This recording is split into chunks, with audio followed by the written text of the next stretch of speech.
sesuai dengan kehendak Allah, berdoa untuk orang-orang kudus.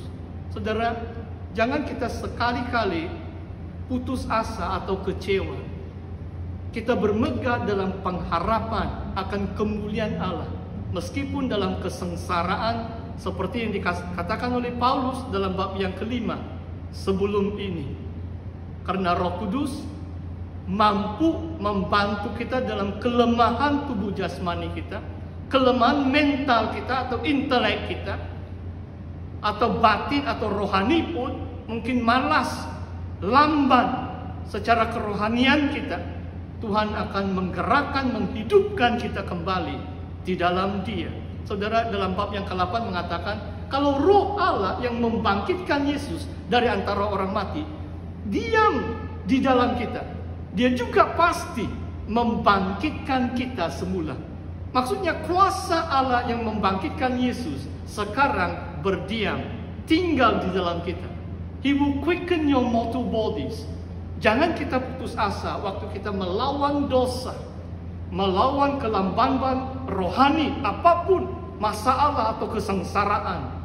Biarlah Roh Kudus, Parakletos, menjadi penghibur kita, menjadi penolong kita, menjadi pembela kita.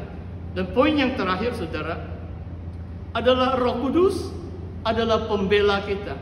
Mungkin kita belum alami ini dengan sesungguhnya, tetapi jangan kita pikir hal ini tidak akan berlaku atas kita.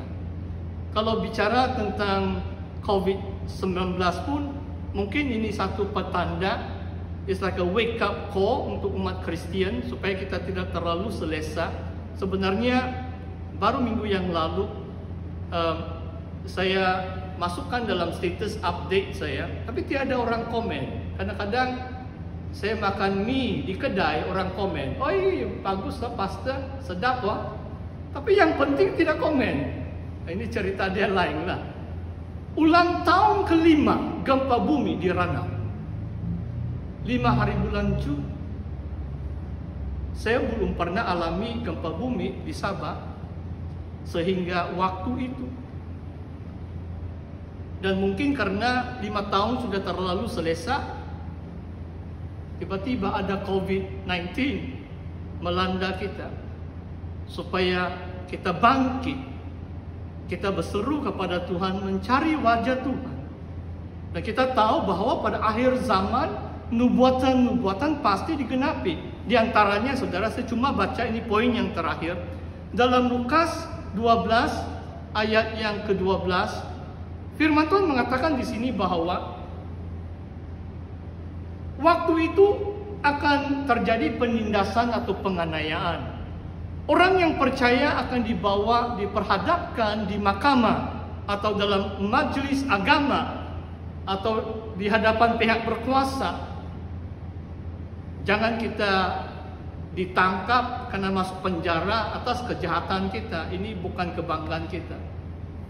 Kalau kita diperhadapkan di hadapan hakim atau mahkamah karena iman kita, karena kita taat kepada Tuhan Yesus, itu satu kemegahan, satu kebanggaan. Dan firman Tuhan dalam Lukas 12 ayat yang ke-12 mengatakan, waktu itu Roh Kudus yang diberi Bapa itu akan berbicara melaluimu, akan menjadi pembela, supaya saudara tidak khawatir atau bimbang atau takut apa yang mau diperkatakan. Saudara akan dapat bersaksi kepada orang yang menuduh atau mendakwa kita. Roh Kudus adalah pembela kita sebab dia memberi kita hikmah, dia memberi kita keberanian, dia memberi kita kuasa untuk menyatakan kesaksian kita kepada Tuhan Yesus Kristus. Saudara, hal ini amat penting. Sebab akan tiba waktunya. Kalau saudara belajar ajaran akhir zaman, Tuhan Yesus sendiri mengatakan segala bangsa akan membenci kamu. Karena iman percaya kita kepada Yesus, segala bangsa akan membenci kita. Dan kita perlu kuat secara rohani. Dan ketahuilah, Tuhan telah memberikan Roh-Nya sebagai pembela kita. Saudara, kesimpulan firman Tuhan pagi hari ini adalah Parakletos, Roh Kudus yang dibahaskan dalam Injil Yohanes. Cuma hari ini saya menggunakan beberapa kalimat atau bagian firman Tuhan oleh Rasul Paulus dalam suratan Roma, dan cuma satu ayat dalam Injil Lukas. Parakletos, Roh Kudus adalah penghibur, adalah penolong kita dalam kelemahan kita, dalam kesengsaraan, dalam apapun dugaan hidup. Tuhan mencurahkan kasih-Nya supaya kita tahu Allah tetap mengasihi kita, beserta dengan kita. Ini yang kita perlu imani, supaya Roh Allah tetap bekerja dalam hati kita, dan Roh Tuhan pasti menjadi pembela kita bila kita diperhadapkan di manapun, sama ada di mahkamah, untuk menyatakan kesaksian kita bagi kemuliaan nama Tuhan. Saudara, demikian perkongsian firman Tuhan untuk hari ini. Mari kita berdoa.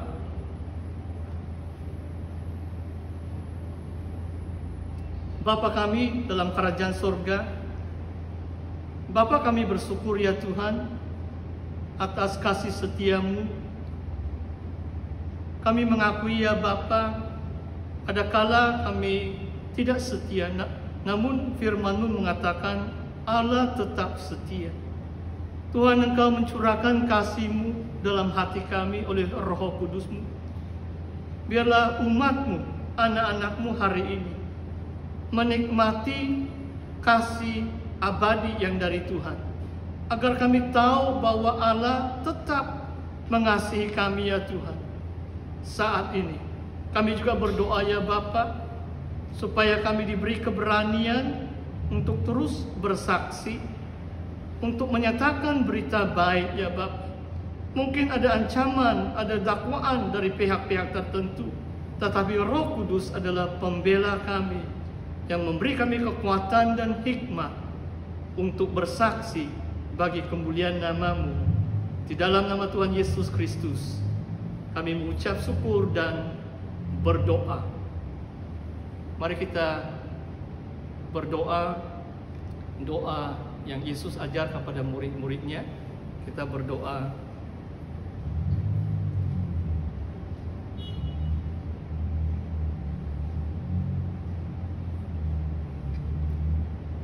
Bapa kami yang di sorga, dikuduskanlah nama-Mu. Jadilah kehendak-Mu di bumi seperti di sorga. Berikanlah kami pada hari ini makanan kami yang secukupnya, dan ampunilah kami akan kesalahan kami, seperti kami juga mengampuni orang yang bersalah kepada kami. Dan janganlah membawa kami ke dalam pencobaan, tetapi lepaskanlah kami daripada yang jahat. Karena Engkaulah yang mempunyai kerajaan dan kuasa dan kemuliaan sampai selama-lamanya. Amin.